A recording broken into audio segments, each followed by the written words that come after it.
नमस्कार दोस्तों, आप सबका अनिल कोचिंग सेंटर सुल्तानपुर में आप सबका दिल खोल के स्वागत है। आज हमारी भारत का भूगोल की पहली क्लास होगी। भारत का भूगोल वर्ल्ड ज्योग्राफी की पहली क्लास है। बहुत ज्यादा इम्पोर्टेंट क्लास है। इस पे आप लोग वीडियो को अंत तक देखना, बहुत ज्यादा बेनिफिट आप लोग को मिलेगा, बहुत ज्यादा। क्योंकि इंडियन ज्योग्राफी में 20 क्लास आ चुके हैं, 20 क्लास ले चुके हैं। लगभग 70% आप लोग का इंडियन ज्योग्राफी समाप्त कर चुके हैं। आप लोग अनिल कोचिंग सेंटर सुल्तानपुर में जाके प्लेलिस्ट में आप लोग वीडियो को वहां पे एक साथ वीडियो पड़ी हुई है। इंडियन ज्योग्राफी की अलग, स्टैटिक जीके की अलग, गणित की, मैथ की अलग, इकोनॉमिक्स की अलग, सब अलग अलग, हिस्ट्री की अलग वीडियो पढ़ रही है।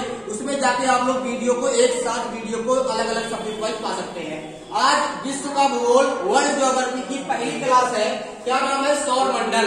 सौर मंडल भी प्रतियोगी परीक्षा में अगर आप यूपीएसआई किसी भी परीक्षा की तैयारी कर रहे हो तो यहाँ से इस क्वेश्चन को, यहाँ इस टॉपिक से बहुत ज्यादा उठाता है क्वेश्चन को, बहुत ज्यादा इंपॉर्टेंट है। शुरू करते हैं। सौर मंडल दिया हुआ सौर मंडल, तो इसी को सौर परिवार भी कहते हैं। क्या बोलते हैं? सौर परिवार भी इसी को कहते हैं। तो इस परिवार में अगर कोई पूछेगा सौर मंडल किसे कहते हैं, क्या बताओगे? बताओ, परिभाषा लिखाए थे ना, क्या लिखाए थे? अगर कोई परिभाषा पूछेगा सौर मंडल की, क्या बताओगे? सौर मंडल ये जो परिभाषा क्या होता है? सूर्य के चारों तरफ चक्कर लगाने वाले, सूर्य के चारों तरफ चक्कर लगाने वाले, सूर्य के चारों तरफ चक्कर लगाने वाले कौन कौन ग्रह? बताओ। ग्रह, क्षुद्र ग्रह, और कौन सा? क्षुद्र ग्रह, और धूमकेतु, हाँ धूमकेतु, उल्कापिंड तथा अन्य छोटे पिंडों का समूह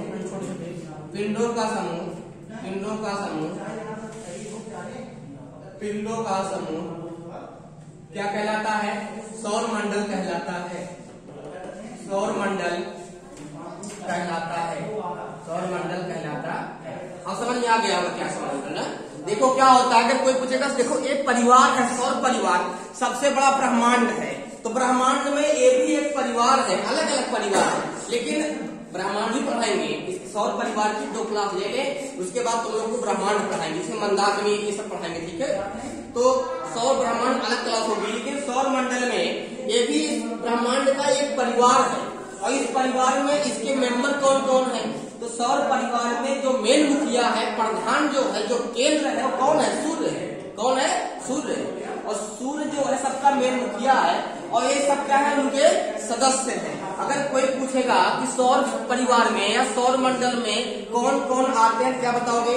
सूर्य आता है, सेंटर है ये, केंद्र है, प्रधान है ये। उसके बाद कौन आएगा? बुध आएगा, ग्रह आएंगे इसमें, और क्षुद्र ग्रह आएंगे इसमें, उल्कापिंड आएंगे इसी में, ठीक है? छोटे छोटे और जो पिंड है वो आएंगे, ठीक है? इन सबके समूह धूमकेतु आएंगे। इन सबके समूहों को मिलाकर क्या नाम दिया गया? इसको सौर मंडल कहा गया। क्या कहा गया? सौर मंडल कहा गया। बहुत ज्यादा इंपॉर्टेंट है ये। यहाँ से परीक्षा में आप चाहे यूपी पुलिस की तैयारी कर रहे हो, चाहे आर्मी की तैयारी कर रहे हो, यूपी टेट, सी टेट, किसी भी प्रतियोगी परीक्षा में अगर उसमें इंडियन ज्योग्राफी दिया है तो यहाँ से क्वेश्चन को उठाता है। परीक्षा दिए हो, जानते हो, यहाँ से बहुत ज्यादा क्वेश्चन को उठाता है। अब इसमें अगर हम देख लो, 2 ग्रह इसमें ऐसे हैं जो पश्चिम से पूरब की तरफ चक्कर लगाते हैं। वो कौन कौन है? शुक्र है और अरुण है। ये पश्चिम से पूरब की दिशा में चक्कर लगाते हैं। कहने का मतलब यहाँ सूर्योदय कहाँ होता है? पश्चिम में। सूर्योदय पश्चिम में होता है, और सूर्यास्त कहाँ होता है? पूरब में होता है। और पृथ्वी पे सूर्योदय पूरब में और सूर्यास्त पश्चिम में। क्योंकि जहाँ सूर्योदय पूरब में होगा, सूर्यास्त पश्चिम में होगा, इसका मतलब वो क्या? पूरब से पश्चिम की तरफ चक्कर लगा रहा है। बात समझ गए ना अपने? और ये जो 2 ग्रह हैं, ये शुक्र और अरुण, ये पश्चिम से पूरब की दिशा में चक्कर लगाते हैं। इन ग्रहों पे जो सूर्योदय होता है पश्चिम में होता है, उल्टा है, और सूर्यास्त कहाँ होगा? पूरब में होगा। बात समझ गए ना इसको? अब पूछेगा, बुध के पास कोई उपग्रह नहीं है, शुक्र के पास कोई उपग्रह नहीं है, पृथ्वी के पास एकमात्र निकला उपग्रह है, कौन है? चंद्रमा। अच्छा बताओ, चंद्रमा का प्रकाश पृथ्वी तक पहुंचने में कितना समय लगता है? 1.2 सेकेंड, कितना 1.2 सेकेंड, बहुत कम समय लगता है। चंद्रमा का प्रकाश, चंद्रमा में स्वयं का प्रकाश नहीं है, वो सूर्य के प्रकाश से परावर्तन होकर यहाँ पहुंचता है, और चंद्रमा का जो प्रकाश आता है वो सूर्य का प्रकाश है, न कि चंद्रमा का सूर्य का प्रकाश है। तो सूर्य क्या है बताओ? तारा है। अगर पूछेगा सूर्य क्या है तो बताओगे तारा है। सूर्य क्या है? तारा है। नहीं तो ग्रह है, कुछ और बता देते हैं। सूर्य क्या है बताओ? एक तारा है। अब देखो, इसके पास कोई उपग्रह नहीं है, बुध के पास, शुक्र के पास कोई उपग्रह नहीं है, पृथ्वी के पास एक उपग्रह है, मात्र चंद्रमा है, और मंगल के पास 2 उपग्रह है। कौन कौन? डीमोस और फोबोस है। बृहस्पति के पास 67 उपग्रह है, शनि के पास 62 उपग्रह है, अरुण के पास 27 उपग्रह है, वरुण के पास 14 उपग्रह है। अब यहाँ बात करते हैं, इसमें कोई उपग्रह नहीं है। बुध सूर्य का सबसे पहले चक्कर लगा लेता है, शुक्र को और समय लगता है, पृथ्वी 365 दिनों से चक्कर लगाती है। तो ये वाली क्लास एक एक ग्रह को चक्कर एक हम कल बताएंगे इसको, लेकिन आज पहले सूर्य के बारे में पढ़ ले।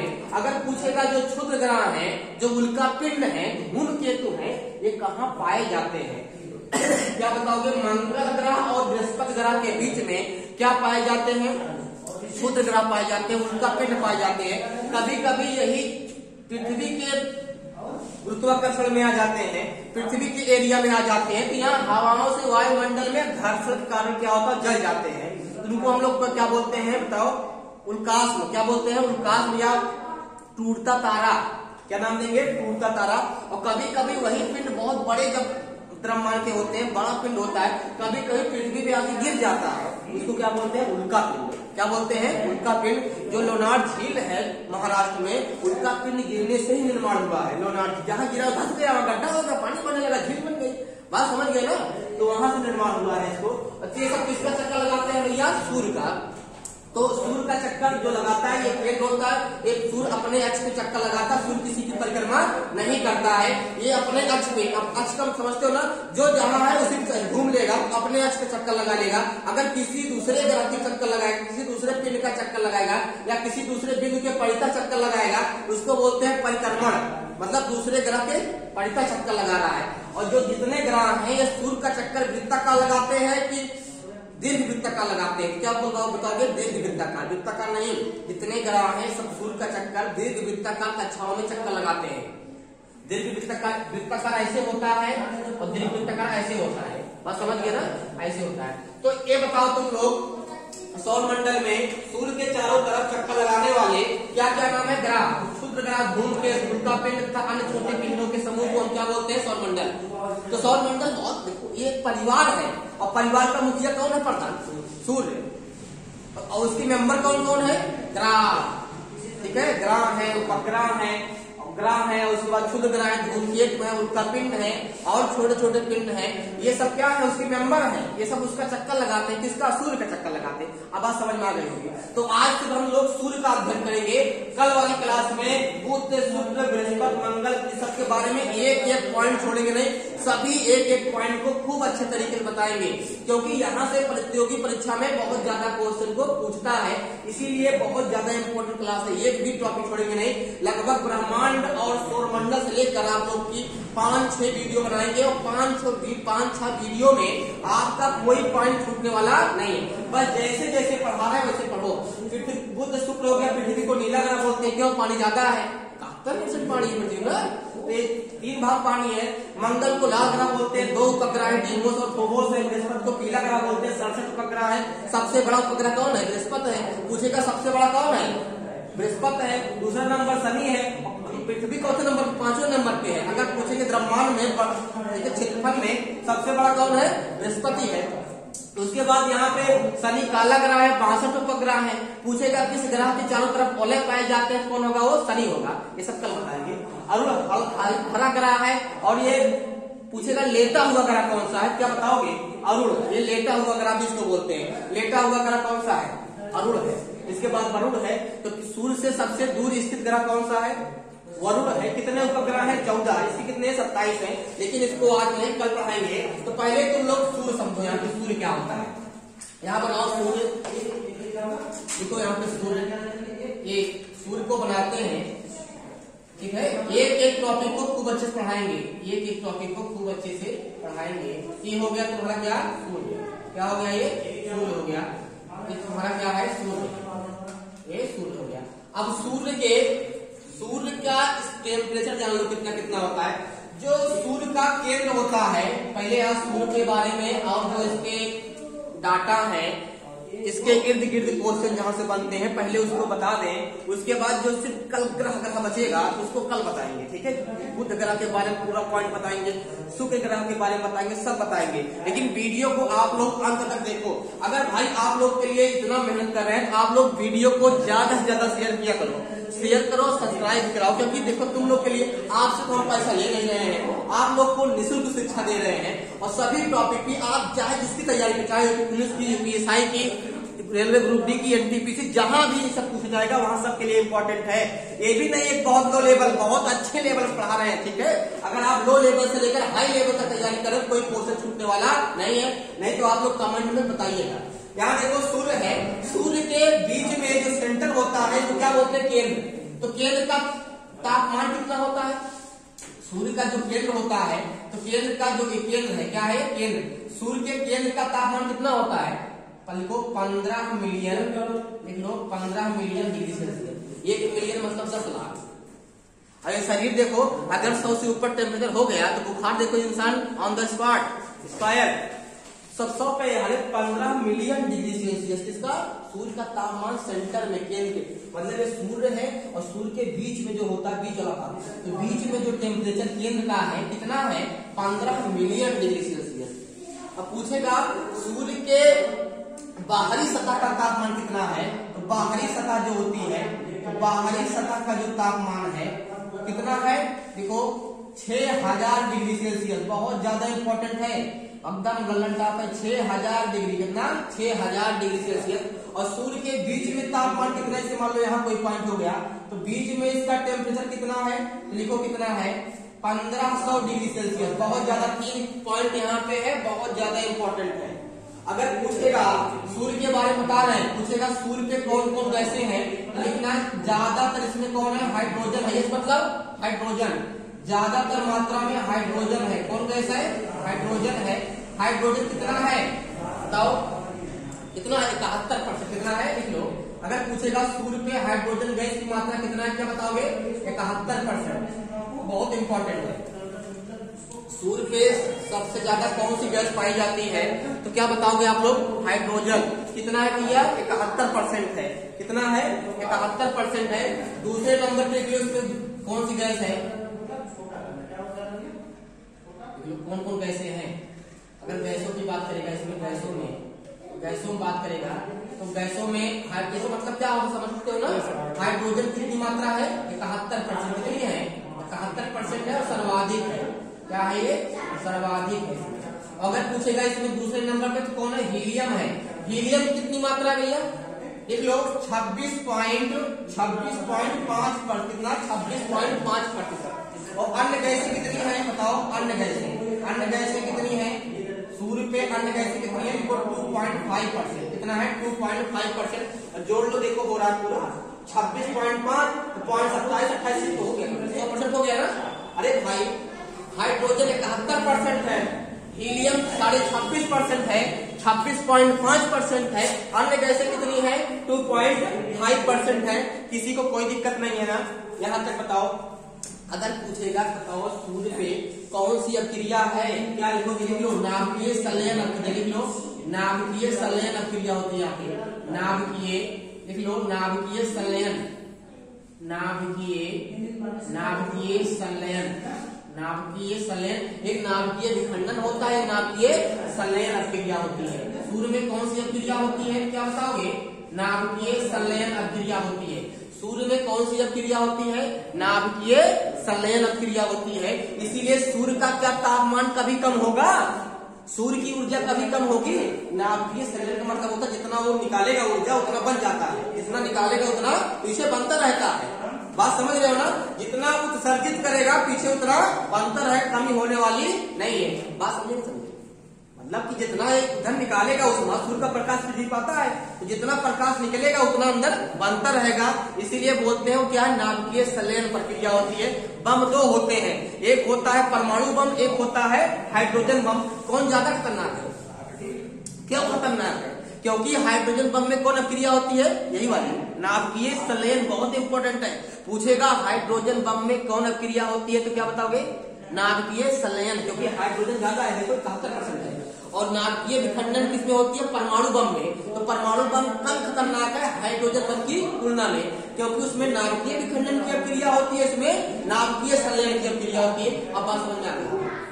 पर हाइड्रोजन बम में कौन अभिक्रिया होती है, नाभिकीय संलयन की अभिक्रिया होती है।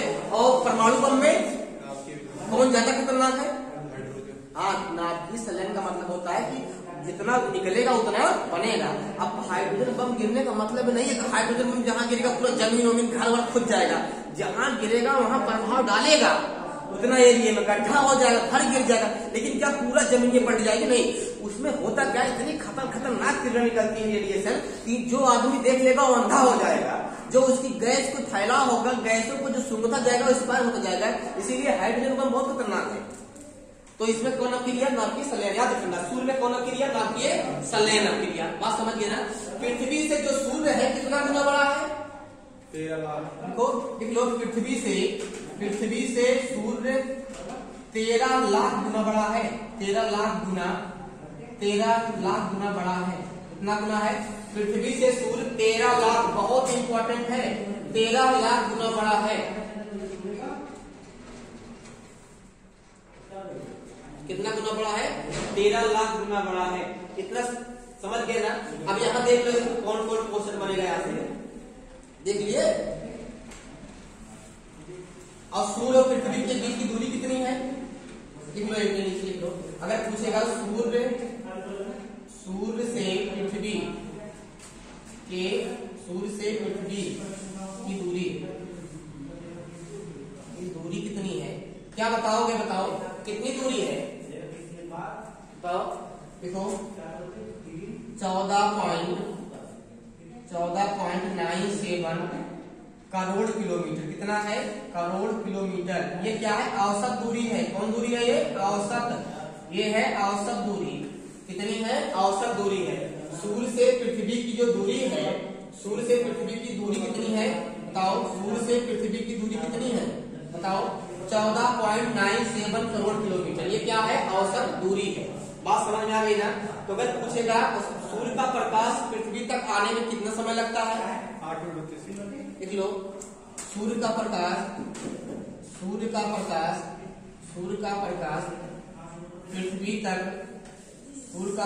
पृथ्वी तक आने में कुल समय, लगा कुल समय कितना है, बताओ। लिख लो 8 मिनट 8.16 मिनट। इसका मतलब 8 मिनट 106 मतलब 16 सेकंड। बात समझ गए ना। इतना समय लगता है सूर्य के प्रकाश को पृथ्वी तक आने में। यहाँ तक किसी को कोई दिक्कत नहीं है, बताओ। अगर किसी को यहाँ तक कोई दिक्कत हो बता दो। और एक चीज और है, जो एक पृथ्वी के सूर्य है, जो ग्रह है, जितने ग्रह हैं, जितना सूर्य के जो अन्य मेंबर हैं, वो सूर्य का चक्कर कैसा लगाते हैं, बताओ। लिख लो, दीर्घ वृत्ताकार के साथ। सभी ग्रह दीर्घ वृत्ताकार कक्षाओं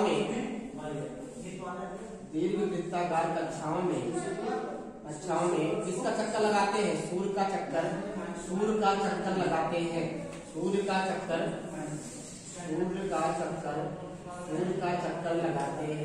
सूर्य का चक्कर लगाते हैं।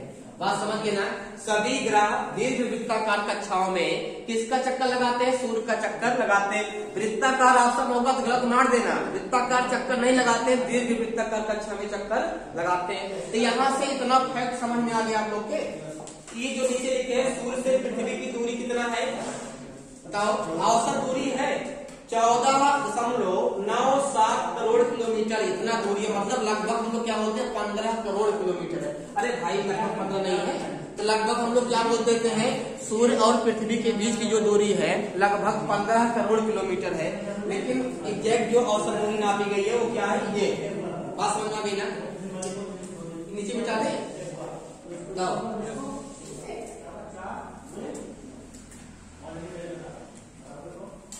अब सूर्य के बारे में नीचे एक एक पॉइंट और लिख लो, इतना लिखाई दिए हैं। सूर्य के बारे में एक पॉइंट और लिखो यहाँ पे, जो सौर मंडल का केंद्र बिंदु सूर्य होता है। लिखो सौर मंडल का केंद्र बिंदु, सौर मंडल का केंद्र बिंदु क्या होता है? सूर्य होता है। कौन होता है भैया? सौर मंडल का केंद्र बिंदु कौन होता है? सूर्य होता है। लिख लो सूर्य अपने अक्ष पर चक्कर लगाता है। लिख लो सूर्य अपने अक्ष पर घूमता है, किसी की परिक्रमा नहीं करता है। सूर्य अपने अक्ष पर घूमता है। देखो सूर्य अपने अक्ष पर पूर्व से पश्चिम, देख लो पूर्व से पश्चिम दिशा में चक्कर लगाता है। सूर्य अपने अक्ष पर पूर्व से पश्चिम दिशा में चक्कर लगाता है। बहुत इंपॉर्टेंट है ये। सूर्य जो है अपने अक्ष पे, और सूर्य अपने अक्ष पर घूमता है। एक पॉइंट और लिख लो नीचे, सूर्य सौर मंडल का प्रधान होता है। सूर्य सौर मंडल का प्रधान होता है। क्या होता है? प्रधान होता है। सूर्य सौर मंडल का क्या होता है? प्रधान होता है। प्रधान मतलब समझते हो ना? अरे भाई गांव का मुखिया कौन? प्रधान। सौर मंडल का मुखिया कौन? सूर्य। ये दादा है, दादा सब सूर्य भगवान मतलब सबके दादा है। ये दादा किसको बोलते हैं? जो बुजुर्ग होते हैं, जो सीनियर होते हैं। तो सीनियर कौन रहा है बताओ? सूर्य। कौन है? सूर्य। बात समझ गए ना? तो पूरे सौर मंडल का मतलब जब इसको डाट में करोगे, देखो कैसे केंद्र हुआ, जब घूमेगा ये भी ऐसे, तो बीच में कौन आएगा? अरे भाई चक्का लगाएगा ना इसे, तो ऐसे जब पूरा करोगे ऐसे, तो बीच में कौन है बताओ? सूर्य। अब समझ गए ना क्यों केंद्र का? क्योंकि हम सब नहीं दर्शाएंगे। जब ये भी ऐसे जाएगा ऐसे, ये भी जाएगा ऐसे, ये भी जाएगा, रिपीट कभी यहाँ है, कभी यहाँ है, कभी यहाँ है, कभी वहाँ, ये वाला कभी यहाँ है, कभी यहाँ, मतलब ये तो बीच में नहीं हुआ ये। और सौर मंडल का ऊर्जा का स्रोत कौन है? सूर्य है। लिख लो, मिटा दे इसको। सौर मंडल में इस क्या है? क्या है? लिख लो सौर मंडल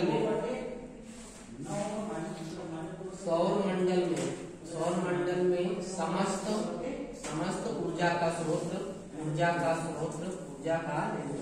है? सूर्य है। क्या है? सूर्य है। लिख लो सौर मंडल में समस्त ऊर्जा का स्रोत कौन है? सूर्य है। लिख लो समस्त ऊर्जा का स्रोत कौन है? सूर्य है। लिख लो सूर्य एक तारा है। लिख लो सूर्य एक तारा है। जितने पॉइंट बता रहे सब कई जहां है, सब परीक्षा की दृष्टि से इंपॉर्टेंट है। एक भी पॉइंट नहीं छूटेगा, सब बता देंगे। बस नोट करते रहो आप लोग। बस ज्यादा से ज्यादा भाई आप लोग शेयर करो, क्योंकि देखो अगर आप लोग के लिए यार इतना मेहनत कर रहे हैं तो आप लोग को शेयर करने में क्या जा रहा है बताओ? निःशुल्क शिक्षा, कोई चार्ज भी नहीं ले रहे हैं। यूट्यूब के माध्यम से आप लोग तक अगर हम यहाँ पहुंचा रहे हैं सारी वीडियो को, तो आप लोग सब्सक्राइब करने, शेयर करने में क्या दिक्कत है? आप लोग ज्यादा से ज्यादा सब्सक्राइब करो। देखो इससे हमारे अंदर एनर्जी आएगी और अच्छे ढंग से और बढ़िया तुम लोग के लिए टॉपिक लेके आएंगे। तो क्या है? सूर्य एक तारा है। क्या है? सूर्य एक तारा है।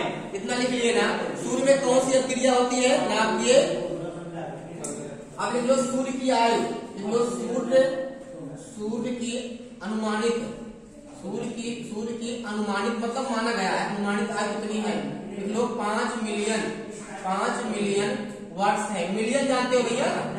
बताओ, मिलियन जानते हो? लिख लो 1 मिलियन बराबर कितना होता है? 1 मिलियन। यूट्यूब पे देखते हो ना, 1 का मतलब मिलियन। 1 मिलियन बराबर होता है 10 लाख। कितना? 10 लाख। इकाई, दहाई, सैकड़ा, हजार, 10 लाख, कितना? 10 लाख। कितना होता है? 1 मिलियन बराबर होता है इतना। तो उसी 5 मिलियन सोच लो कितना होगा? 10 कितना होगा? 50। ये बहुत इतना वर्ष है। तो सूर्य की अनुमानित आयु कितना है? 5 मिलियन वर्ष है। इसको मिटा दे, बताओ मिटाए? इसलिए ना सौर मंडल में समस्त ऊर्जा का स्रोत कौन है? सूर्य है। कौन है? सूर्य है। सूर्य एक क्या है? तारा है। बहुत लोग ग्रह बताते हैं, लेकिन नहीं, सूर्य क्या है? एक तारा है। ग्रह में स्वयं का प्रकाश नहीं होता है, उपग्रह में स्वयं का प्रकाश नहीं होता है, लेकिन तारा में स्वयं का प्रकाश होता है। सूर्य क्या है? एक तारा है। बेटा इसको इंद्रवान जाते हैं। अब देखो इसके बाद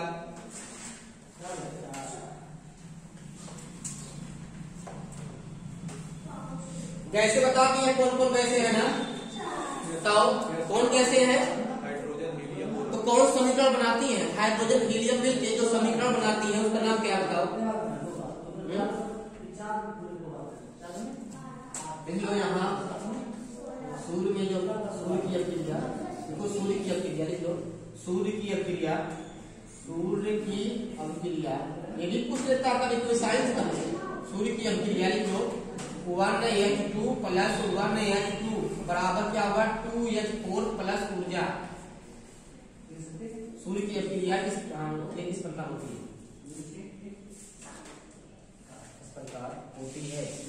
ये बहुत इंपॉर्टेंट है, कभी कभी ऑप्शन में को देता है भैया, बहुत ज्यादा इंपॉर्टेंट है। सूर्य की अभिक्रिया इसी प्रकार होती है 1H2 बराबर क्या 2H4 प्लस ऊर्जा उत्पन्न करेगा। एक कौन अभिक्रिया नाम की है, जितना ऊर्जा निकालेगा उतना ऊर्जा बढ़ेगा। अरे इसी का नाम क्या है? ड्यूटेरियम, जो हाइड्रोजन के 3 समस्थानिक होते हैं। किसके? हाइड्रोजन के 3 समस्थानिक होते हैं, प्रोटियम, ड्यूटेरियम। ठीक है, तो कितने कोई कौन अभिक्रिया होती है इसमें? नाभिकीय संलयन अभिक्रिया होती है। ये इसी प्रकार अभिक्रिया करता है। अब यहाँ तक कोई दिक्कत नहीं है ना? बताओ, नहीं है ना? ठीक है, जब यहाँ तक कोई दिक्कत नहीं, इसको मिटा दे।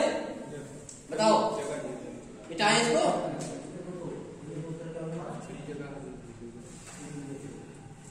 लिख लो 1.2 पॉइंट और इसमें लिख लो सूर्य का व्यास। सूर्य का व्यास देखो, सूर्य का व्यास कितना है बताओ? देखो 13,92,000 किलोमीटर है। कितना है? 13,92,000 किलोमीटर सूर्य का व्यास समझते हो ना? त्रिज्या का दूना क्या होता है? व्यास। और जब सूर्य का व्यास इतना है, इसका आधा कर लो, सूर्य की त्रिज्या हो गई। इसकी त्रिज्या हो गई, सूर्य की त्रिज्या हो गई। यहाँ तक किसी की कोई दिक्कत नहीं है ना?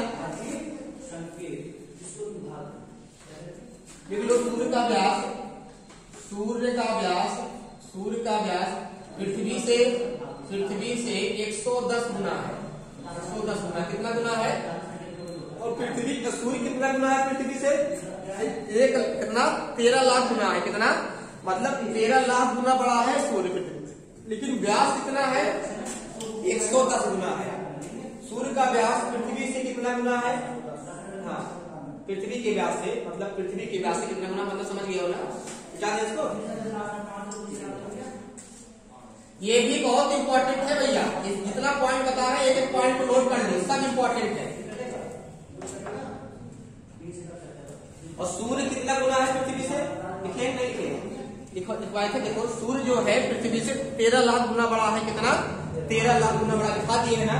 अब यही नीचे कहो, इसको मिटा दे इसको ना, इसको मिटा दे रहे हैं आप लोग, नोट कर दो इसको। इसके बाद हम लोग कुछ और बता रहे हैं उनके बारे में। देखो इसी में तुम लोग हेडिंग बनाओ, क्या छोटी हेडिंग बनाओ, अपसौर और उपसौर। क्या? अपसौर, उपसौर और अपसौर। क्या? अपसौर। ये होता क्या है बताओ? सुने हो नाम इसका ना? उपसौर और अपसौर क्या होता है? तो देखो दोनों ये बहुत ज्यादा इंपॉर्टेंट है। इसको अभी तुम लोग को हम यहाँ चित्र के माध्यम से समझाएंगे, समझ जाओगे। देखो जो पृथ्वी है, ये सूर्य का चक्कर दीर्घ वृत्ताकार कक्षा में चक्कर लगा रही है। इस चक्कर में दीर्घ वृत्ताकार कक्षा में चक्कर लगा रही है। जिसे मान लो ये क्या है? ये क्या है? सूर्य। क्या है ये? सूर्य। ये है सूर्य। ये क्या है? ये सूर्य। बात समझ गए ना? ये सूर्य है, ये सूर्य है, और पृथ्वी इसके चारों तरफ दीर्घ वृत्ताकार कक्षा में चक्कर लगा रही है। जैसे दीर्घ वृत्ताकार कक्षा में चक्कर लगा रहे, तो कुछ कहीं कहीं दूरी इसकी न्यूनतम होती है, कहीं कहीं अधिकतम होती है। दीर्घ वृत्ताकार कक्षा में चक्कर लगा रही है। देखो ये मतलब समझ गए, ऐसे दीर्घ वृत्ताकार कक्षा में चक्कर लगा रही है। तो सूर्य क्या हो गया? यहाँ हो गया। कहाँ हो गया? यहाँ। ये क्या है? सूर्य। ये क्या है? सूर्य है। तो एक समय ऐसा आता है वर्ष भर में एक उपसौर आएगा, एक अपसौर आएगा। तो अपसौर जो होता है वो पृथ्वी और सूर्य के बीच की अधिकतम दूरी होती है, और जो उपसौर होता है सूर्य और पृथ्वी के बीच की न्यूनतम दूरी होती है। मतलब देखो ये पृथ्वी है, ये सूर्य है। क्या है ये? सूर्य है। ये सूर्य है, तो पृथ्वी किसका चक्कर लगा रही है? और कितने दिन में लगाती है? 365 दिन में। तभी तो 1 वर्ष होता है। जब पृथ्वी सूर्य का एक चक्कर लगा लेती है तो कहती है 1 साल हो गया, फिर एक चक्कर लगाई, फिर 2 साल हो गया। बात समझ गए ना, इसी में साल निर्धारित है। ये सब बहुत जल्दी जल्दी चक्कर लगाते हैं और अरे इन लोग को 14 साल लग जाता है पृथ्वी सूर्य का चक्कर लगाने में। पृथ्वी अपने अक्ष पे 24 घंटे में एक चक्कर लगाती है अपने अक्ष पे। अच्छा मतलब समझ रहे हो ना, मतलब जो अक्ष है पृथ्वी अपने आप पे घूम लेती है एक 24 घंटे में, और सूर्य का 365 दिन में। मतलब समझ रहे हो ना, अपने अक्ष पे घूमने का मतलब लट्टू देखो, लट्टू अपने अक्ष पे घूम रहा है, उसके बाद घूमते घूमते किसी और को घूम चक्कर लगा रहा है। इस तरह पृथ्वी घूम रही है, मतलब पृथ्वी अपने अक्ष पे नाच रही है, उसके बाद सूर्य का भी नाचते नाचते सूर्य का भी चक्कर लगा रही है। इसे देखो ऐसे ऐसे सूर्य का भी चक्कर लगा रही है। तो 24 घंटे में पृथ्वी सूर्य अपने अक्ष पे चक्कर लगा लेती है। तो वही कहते हैं कि आधा दिन होता है, आधा रात, 12 जो बांटा गया है, तो 12 घंटा दिन होता है जब पृथ्वी चक्कर लगाती है। तो सूर्य का प्रकाश जहाँ पड़ेगा वहाँ दिन होगा, जहाँ नहीं पड़ेगा वहाँ क्या होगी, रात होगी। बात समझ गए ना, इसको तुम लोग को अलग क्लास देके बताएंगे, बहुत इंपॉर्टेंट भी है। कुछ लोग समझ नहीं पाते दिन रात क्यों होते हैं। क्या होगा, पृथ्वी के अपने अक्ष पे घूमने के कारण, क्या पृथ्वी का अपने अक्ष पे घूमने के कारण क्या होते हैं, दिन रात होते हैं। यदि 24 घंटे में चक्कर लगाती है तो 12 घंटा दिन 12 घंटा रात। जहाँ सूर्य का प्रकाश पड़ेगा वहाँ दिन होगा, जहाँ नहीं पड़ेगा वहाँ क्या होगा, रात होगी। अब बात समझ गए। लेकिन यहाँ टॉपिक क्या है, सौर और अपसौर क्या होता है। तो अपसौर एक साल में एक बार आएगा, वो दिन जो आता है, दूरी जो आती है, ये सब दूरी है। उपसौर अपसौर क्या है, दूरी है। तो होता क्या है कि पृथ्वी है, सूर्य है, ये क्या है बताओ, ये सूर्य है, समझ रहे हो ना, ये क्या है, सूर्य है, और ये पृथ्वी है। क्या है, ये पृथ्वी है, ये भी क्या है, पृथ्वी है, मतलब चक्कर लगा रही है। तो एक समय ऐसा आएगा जिस दिन पृथ्वी और सूर्य के बीच में दूरी कम हो जाती है। दूरी क्या होती है, कम हो जाती है। तो जिस दिन दूरी कम होती है, साल में एक ही दिन आता है, मतलब चक्कर लगा रही है। एक समय ऐसा आता है कि पृथ्वी और सूर्य के बीच की दूरी कम हो जाती है, बहुत कम, उससे कम नहीं होगी, न्यूनतम सबसे। और एक साल भर में समय ऐसा आता है घूमते घूमते घूमते घूमते पृथ्वी और सूर्य के बीच की दूरी सबसे अधिकतम हो जाती है। तो वो दिन कौन कौन सा है, तो यहाँ से सूर्य से यहाँ कौन नजदीक है, ये ना, ये भी पृथ्वी है। क्या है, ये पृथ्वी है, मतलब पृथ्वी यहाँ पहुंची है, कहाँ पहुंची है, यहाँ चक्कर लगा रही है, चक्कर लगा रही है पृथ्वी। तो पृथ्वी यहाँ पहुंची है, और पृथ्वी क्या हो गई, यहाँ पहुंच गई। तो पृथ्वी यहाँ पहुंच गई, पृथ्वी यहाँ भी पहुंच गई। देखो, तो यहाँ से इसके बीच की जो दूरी होगी, ये जो दूरी होगी, इसी को क्या कहा जाता है बताओ, इसी को कहा जाता है न्यूनतम दूरी। इसके बीच की जो न्यूनतम दूरी होगी, न्यूनतम जो दूरी होगी, इसी को हम लोग क्या बोलते हैं बताओ, उपसौर। क्या बोलते हैं, उपसौर। क्या बोलते हैं, उपसौर। मतलब कोई पूछेगा उपसौर किसे कहते हैं, बताना। पृथ्वी और सूर्य के बीच की वह न्यूनतम दूरी जिस दिन पृथ्वी सूर्य सबसे नजदीक आता है, उसी दिन को हम लोग क्या नाम देते हैं, उपसौर कहते हैं। तो एक प्रक्रिया कब होती है, लिखो 3 जनवरी को। पूछेगा कि प्रक्रिया कब होती है, लिखो 3 जनवरी को। अब कोई पूछेगा उपसौर कब होता है, क्या बताओगे, 3 जनवरी। ये बहुत ज्यादा लगाओ, मोस्ट इम्पोर्टेंट है, ये मोस्ट इम्पोर्टेंट है। उपसौर की प्रक्रिया कब होती है, 3 जनवरी को। उपसौर की प्रक्रिया कब होती है, 3 जनवरी को। ये बहुत ज्यादा इम्पोर्टेंट है। इसके बाद पृथ्वी और सूर्य, पृथ्वी यहाँ थी, घूमते घूमते यहाँ आ गई, तो यहाँ से लगाकर यहाँ के बीच की जो दूरी होगी, अधिकतम दूरी, पृथ्वी और सूर्य के बीच की जो अधिकतम दूरी होगी, महत्तम दूरी होगी, महत्तम दूरी जो होगी, इसी को हम लोग क्या बोलते हैं बताओ, अपसौर बोलते हैं। क्या बोलते हैं, अपसौर। और अपसौर की प्रक्रिया कब होती है, लिखो 4 जुलाई को। कब होती है, 4 जुलाई को। तो बताओ अपसौर की प्रक्रिया कब होती है, 4 जुलाई को। इसके बारे में जो महत्वपूर्ण फैक्ट बनेंगे यहाँ लिख दे रहे हैं, लिख लो। वर्ष में एक बार उपसौर का दिन आता है, एक बार लिख लो पॉइंट में। साल भर में एक दिन क्या होता है, उपसौर का दिन आता है, प्रक्रिया होती है। एक दिन क्या होता है, अपसौर की प्रक्रिया होती है। मतलब प्रक्रिया का मतलब होता है जिस दिन इससे नजदीक कभी नहीं होगा सूर्य। और कितनी दूरी कम हो जाती है बताओ, अगर पूछेगा दूरी कितनी कम होती है तो क्या बताओगे, बताओ। दूरी पूछ लिया, कितनी दूरी कम होती है, अरे भैया पृथ्वी कितना, पृथ्वी और चंद्रमा, पृथ्वी और सूर्य के बीच की दूरी कितनी हो जाती है, जिस दिन उपसौर होता है, जिस दिन पृथ्वी सूर्य का सबसे न्यूनतम दूरी होती है, तो उस दिन पृथ्वी और सूर्य के बीच में दूरी कितनी होती है, औसत दूरी कितना है, 14.97 करोड़ किलोमीटर। तो इसका मतलब इस दिन कम होती होगी, देख लो कितना होता है, बहुत, अरे बहुत कम नहीं होता है, लेकिन तब भी देखा जाए बहुत कम हो गया, लाखों में अंतर आता है। तो कितना होता है, देखो उस दिन दूरी कितनी होती है, यह लिख लो। उस दिन दूरी होती है पृथ्वी और सूर्य के बीच में, पृथ्वी और सूर्य के बीच में उस दिन दूरी कितनी होती है, लो 14.70 करोड़ किलोमीटर, करोड़ किलोमीटर मतलब 14.5 थोड़ा ज्यादा, कितना कम हो जाता है, कितना करोड़ किलोमीटर। और जिस दिन अपसौर वाली प्रक्रिया होती है, अधिकतम दूरी होती है, उस दिन कितना होता है सूर्य और पृथ्वी के बीच की दूरी, लिख लो 15.20 करोड़ किलोमीटर, करोड़ किलोमीटर। अरे बताओ ये 15 पार कर गया, 14 रह गया ये, तो बताओ अंतर नहीं हुआ। तो पृथ्वी सूर्य का चक्कर दीर्घ वृत्ताकार कक्षा में चक्कर लगाती है, तो कहीं ज्यादा कहीं कम। तो एक दिन ऐसा समय आता है, और एक दिन ऐसा दिन आता है जिस दिन पृथ्वी और सूर्य के बीच की न्यूनतम दूरी होती है। वो दिन कौन सा है भैया, उसका नाम क्या है, उपसौर। क्या है वो, ये प्रक्रिया कब होती है, अरे आज ही तो है, आज ही तो है 3 जनवरी। आज के दिन भैया बहुत जरूरी, आज के दिन कितना अच्छा दिन आया कि आज के दिन हम इसको पढ़ा रहे हैं, कितनी सौभाग्य की बात है। आज के ही दिन है, 3 जनवरी है ना।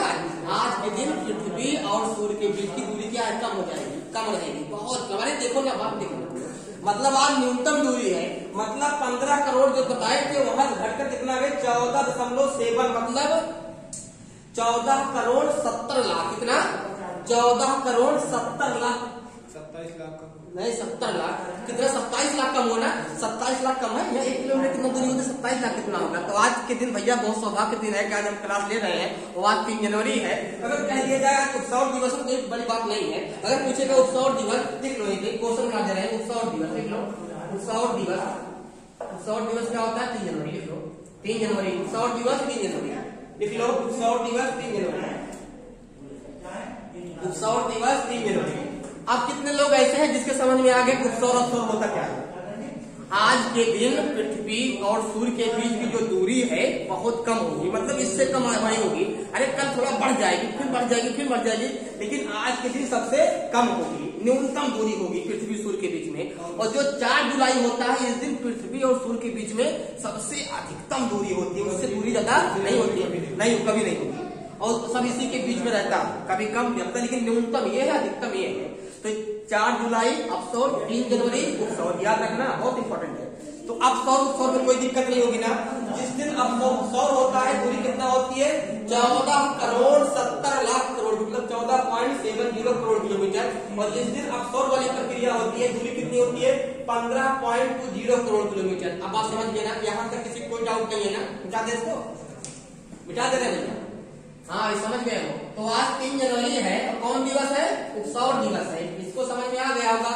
अब हमारे साथ कोई दिक्कत नहीं होगी, कोई दिक्कत नहीं होगी। सूर्य की अगला पॉइंट लिखो, सौर मंडल में दूरियों को मापने की इकाई, सौर मंडल में दूरियों को मापने की इकाई, सौर मंडल की दूरी मापने की इकाई, सौर मंडल की दूरी मापने की इकाई, सौर मंडल में दूरी मापने की इकाई। तो ये भी कौन कौन इकाई मापते हैं, 2 इकाई बताएंगे, और दोनों बहुत इंपॉर्टेंट होगा। देखो एक खगोलीय वर्ष, देखो एक खगोलीय इकाई, खगोलीय इकाई या दूरी मापने का, जैसे मीटर, किलोमीटर, मिलिमीटर, हाइट ये सब होता है, वैसे क्या होता है हेक्टोमीटर, ऐसे क्या होता है सबसे बड़ी दूरी है। बताओ दूरी का सबसे बड़ा मात्रक क्या है, किलोमीटर नहीं, पारसेक। दूरी मापने की सबसे बड़ी इकाई क्या है, पारसेक, इससे बड़ी इकाई नहीं है, क्या है, पारसेक। तो यहाँ पे एक, अरे पढ़े हो तुम लोग पारसेक, अरे प्रकाश वर्ष पढ़े हो, प्रकाश वर्ष की दूरी मापने की इकाई है। तो एक खगोलीय, देखो एक खगोलीय इकाई किसके बराबर होती है, एक खगोलीय इकाई किसके बराबर होती है बताओ, लिख लो 8 प्रकाश मिनट की, कितना 8 प्रकाश मिनट, 8 प्रकाश मिनट के बराबर होती है 8। तो इसके बाद क्या होता है खगोलीय वर्ष, नहीं प्रकाश वर्ष। दूसरा नंबर लिखो 1 प्रकाश वर्ष, प्रकाश वर्ष, 1 प्रकाश वर्ष। दूसरा क्या प्रकाश वर्ष है। तो 1 प्रकाश वर्ष कितना होता है बताओ, सूर्य के द्वारा 1 वर्ष में चली गई दूरी, लिखो 1 वर्ष में प्रकाश द्वारा चली गई दूरी, 1 वर्ष में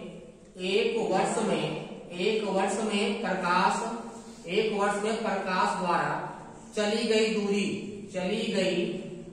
दूरी एक वर्ष में प्रकाश द्वारा चली गई दूरी क्या होती है? 1 प्रकाश वर्ष होती है।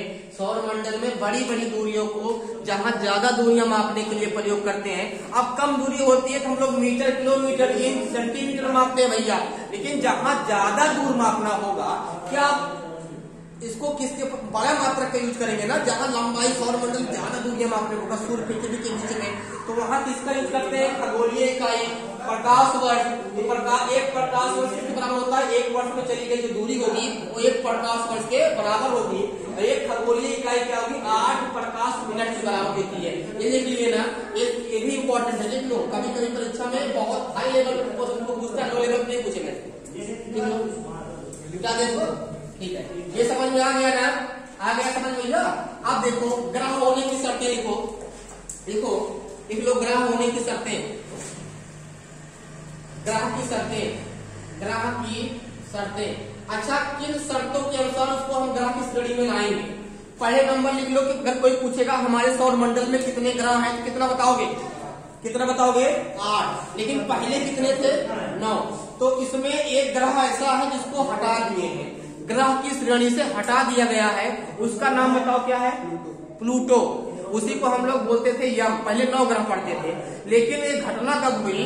2006 में प्लूटो को हटा दिया गया। यही नोट में लिख लो, नोट में लिखो, ग्रह की श्रेणी से लिखो, ग्रह की श्रेणी से 2006 में प्लूटो को किसको? प्लूटो ग्रह को ग्रह की श्रेणी से हटा दिया गया। मतलब समझ गए ना? 2006 में पहले 9 ग्रह थे, अब 8 है, तो प्लूटो को हटा दिया गया। हमको हटाने के पीछे क्या रीजन था? तो वही रीजन, क्योंकि देखो ग्रह होने की कुछ शर्तें होती हैं, जो उस शर्तों को फॉलो करेगा उनको ग्रह की श्रेणी में डालेंगे, और जो शर्तों को नहीं फॉलो करेगा उनको ग्रह की श्रेणी में नहीं डालेंगे। तो ग्रह होने की क्या क्या शर्तें हैं? इसका मतलब एक कोई शर्त नहीं मान रहा था। प्लूटो जहां पे है वही है, सिर्फ उसको ग्रह के नाम से हटा दिए हम लोग। वो जहां पे है वही है, और उसको कोई हटा पाएगा? वो जहां है वही, जहां चक्कर लगा रहा था वही चक्कर लगा रहा है। हम लोग ग्रह में उसको शामिल नहीं किए। बात समझ गए ना? पहले हम लोग 9 ग्रह पढ़ते थे, अब 8 पढ़ते हैं, उस ग्रह को श्रेणी में नहीं शामिल किए। क्यों? क्योंकि अगर हम प्लूटो को अगर ग्रह मानते, उसमें एक फैक्ट तर्क आ रहा था, जब प्लूटो को मान रहा है चंद्रमा को भी मानो, क्योंकि ये एक नियम को नहीं मानता था। ग्रह होने की शर्तें होती हैं, उस शर्तों को जो फॉलो करता है उसी को ग्रह की श्रेणी में रखते हैं। और शर्तें कौन कौन होती हैं हम बता रहे हैं, दो ग्रह की शर्तें क्या क्या होती हैं। तो पहली शर्त लिखो ग्रह की। पहली शर्त क्या है? जितनी शर्त बताएंगे वो सब शर्त जो पिंड पालन करेगा, जो पिंड उसका पालन करेगा, जो नियम को अपनाएगा, वही क्या होगा? ग्रह की श्रेणी में आएगा। सभी शर्तें होती हैं ग्रह होने की, जो उस नियम को अपनाता है, उस नियम को फॉलो करता है, उसी को ग्रह की श्रेणी में डालते हैं, अन्यथा उसको ग्रह की श्रेणी में नहीं डालते हैं। देखो जो उपग्रह होते हैं वो उपग्रह ग्रह के होते हैं, तो उपग्रह ग्रह का चक्कर लगाते हैं, और ग्रह किसका चक्कर लगाते हैं? सूर्य का चक्कर लगाते हैं। और सूर्य किसी का चक्कर नहीं लगाता, सूर्य सिर्फ अपने अक्ष पे चक्कर लगाता है, और भी पूरब से पश्चिम दिशा में। बात समझ गए ना? अब देखो कौन कौन शर्तें होती हैं। शर्तें बहुत ज्यादा इंपॉर्टेंट है होने के लिए। पहले नंबर क्या हो? सूर्य की परिक्रमा करे। क्या करे हो? देखो पहला काम क्या करे? सूर्य की परिक्रमा। तो सूर्य की परिक्रमा करे। क्या करे? सूर्य की परिक्रमा करे। बात समझ गए ना? पहली शर्त क्या है? सूर्य की परिक्रमा करे। और दूसरी शर्त क्या है भैया? पहली शर्त क्या है? अगर जो पिंड सूर्य की परिक्रमा करेगा तो क्या बताएंगे उसको? ग्रह है। और दूसरी शर्त क्या है बताओ? सूर्य की परिक्रमा करें, इसका भी अपना क्या हो? कक्ष हो। देखो पर्याप्त गुरुत्वाकर्षण बल हो। क्या हो? पर्याप्त गुरुत्वाकर्षण बल हो। क्या? अरे पर्याप्त गुरुत्वाकर्षण बल, जिस पिंड में गुरुत्वाकर्षण बल होगा उसी को ग्रह कहेंगे। तो ये शर्तें हैं, इस नियम को मानना पड़ेगा। जो इस नियम को मानेगा उसी को ग्रह की श्रेणी में डालेंगे। जितने नियम बताएंगे उन नियम को फॉलो करे वो पिंड, तो उस पिंड को नाम कर देंगे ग्रह की श्रेणी में डालेंगे। तो कितने पिंड मानते हैं? 8। तो और देखो उसकी अपनी कक्षा हो। क्या हो? अपनी कक्षा हो। उसकी उसकी अपनी कक्षा हो, कक्षा लोग समझते हो ना, हाँ, उसका कक्ष हो जहाँ चक्कर लगा रास्ता। और नंबर 4 लिखो पॉइंट, किसी अन्य पिंड की कक्षा को या किसी अन्य ग्रह की कक्षा को न काटे। तो किसी अन्य ग्रह की कक्षा को न काटे। ये 4 शर्तें हैं, जो 4 शर्तों को पूरा करेगा उनको ग्रह की श्रेणी में डालेंगे। तो पहला शर्त क्या है, तो पहली शर्त क्या है, सूर्य की परिक्रमा करें। ग्रह होने के लिए क्या क्या होना चाहिए बताओ, सूर्य की परिक्रमा करें। बताओ, 8 करते हैं ना। दूसरी शर्त क्या, पर्याप्त गुरुत्वाकर्षण बल हो। तो क्या बताओ, सबके अंदर बल नहीं है, पृथ्वी के अंदर गुरुत्वाकर्षण बल नहीं है।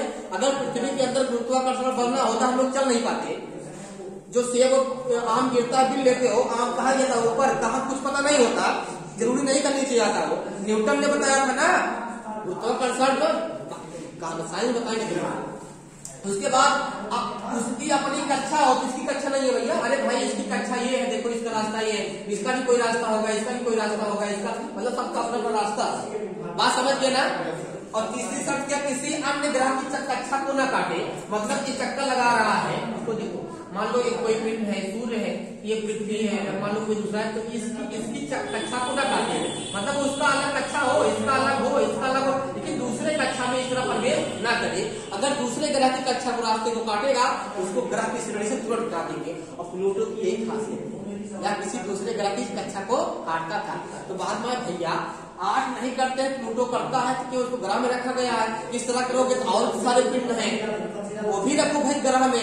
हाँ यार सही कह रहे हो, क्योंकि अगर प्लूटो भी दूसरे ग्रह की कक्षा को काटता था, अगर इसको रख रहे हो तो और सारे पिंड हैं, वो भी ऐसे करते हैं, उसको भी ग्रह में रखो।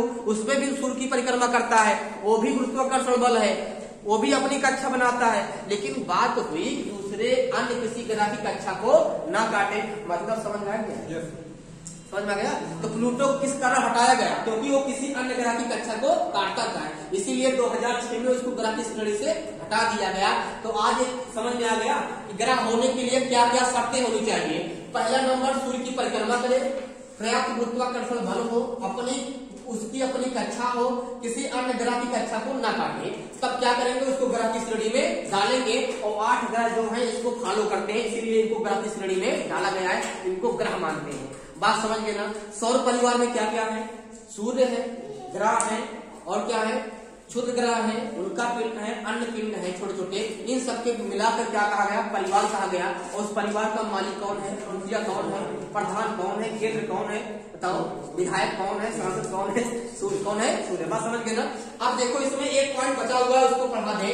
जो तुम लोग कहते हो सब तारा टूट रहा है, किसी का जीव निकल गया, क्या निकल गया, जीव निकल गया। अरे भाई किसी का जीव निकलेगा तो आज तक कोई जीव देख नहीं पाया, तो क्या वो जीव जाता है, लेकिन नहीं। गांव में मतलब समाज में भ्रांति खबरें रहती हैं, अफवाह जिसको बोलते हैं, या अंधविश्वास कह दिया जाए, कोई बड़ी बात नहीं है। तो वो तरह लोग कहते हैं किसी का जीव, वो तारा है, उनका पिंड है। होता क्या है बता रहे तुम लोग कैसे होता है।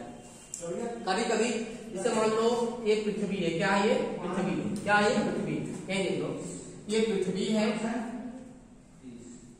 ये पृथ्वी, और पृथ्वी का ये क्या है, इतना ये क्षेत्र है पृथ्वी का, मतलब जहां तक उसका गुरुत्वाकर्षण बल है। तो कभी कभी होता क्या है, यही तो है उसका पिंड, शुद्र ग्रह का पिंड कहाँ है, मंगल और बृहस्पति के बीच में।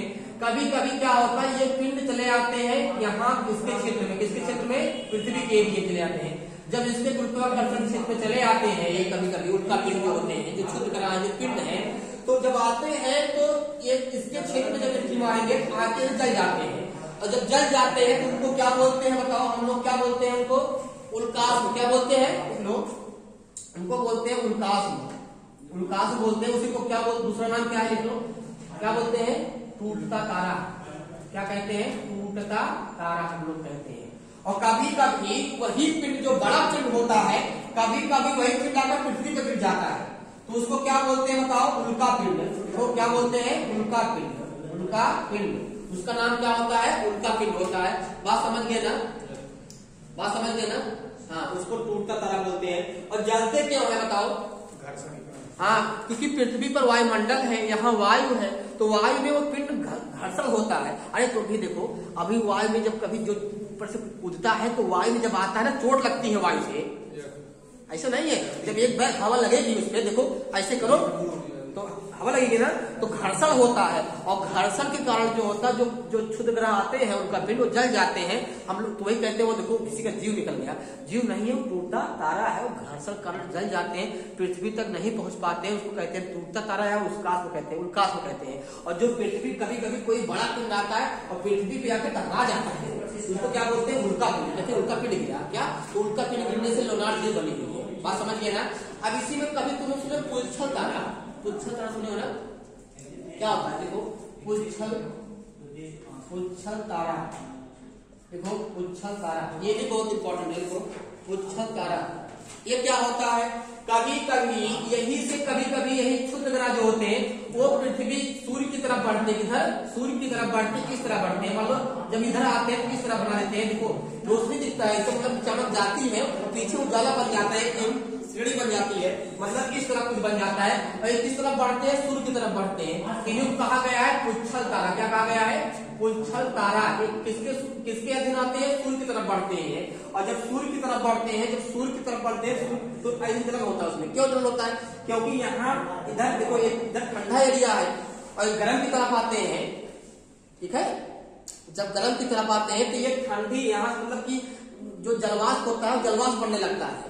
इसी कारण क्या होता है, तुमको लगता है कोई यहाँ पे कोई मतलब कि जब बनता है, देखो इस तरह बन जाता है, पीछे तुमको प्रकाश दिखाई पड़ेगा, ये इस तरह बढ़ता रहता है, उसी को हम लोग क्या बोलते हैं, पुच्छल तारा की श्रेणी में उसको डालते हैं। अब बताओ यहाँ तक किसी कोई दिक्कत तो बता दो, नहीं है ना, क्योंकि अब इस पे एक ग्रह का, बुध का, शुक्र का, पृथ्वी का, मंगल का, बृहस्पति का, शनि का, अरुण का, वरुण का, एक ग्रह का अध्ययन कल खूब विस्तार से करेंगे, 8 ग्रह के बारे में बताएंगे, क्योंकि उसके संबंधित सूर्य से संबंधित जो और क्वेश्चन थे उसको हमने आज बता दिया, जो भी पॉइंट छूटा होगा उसको कल बताएंगे। और ये बुध ग्रह, शुक्र, पृथ्वी सभी ग्रहों का कल खूब ध्यान से अच्छे पूर्वक विस्तार पूर्वक अध्ययन करेंगे। भाई आप लोग वीडियो को ज्यादा से ज्यादा शेयर करो, क्योंकि देखो तुम लोग के लिए यार इतना मेहनत से आप लोग अपने फ्रेंड सर्कल में शेयर करने में क्या जाएगा, बताओ, ज्यादा से ज्यादा शेयर करो, क्योंकि देखो आप लोग के लिए बहुत ज्यादा मेहनत करते हैं भैया, ठीक है। हाँ, तो कल वाली क्लास बहुत ज्यादा इंपॉर्टेंट होगी, क्योंकि कल वाली क्लास में 8 ग्रह को खूब विस्तार पूर्वक पढ़ाएंगे, कल वाली क्लास ज्यादा इंपॉर्टेंट होगी। तो आज वाली वर्ल्ड ज्योग्राफी की पहली क्लास थी, सब लोग देखना इसको, ठीक है। कमेंट में बताइएगा क्लास कैसी थी। धन्यवाद।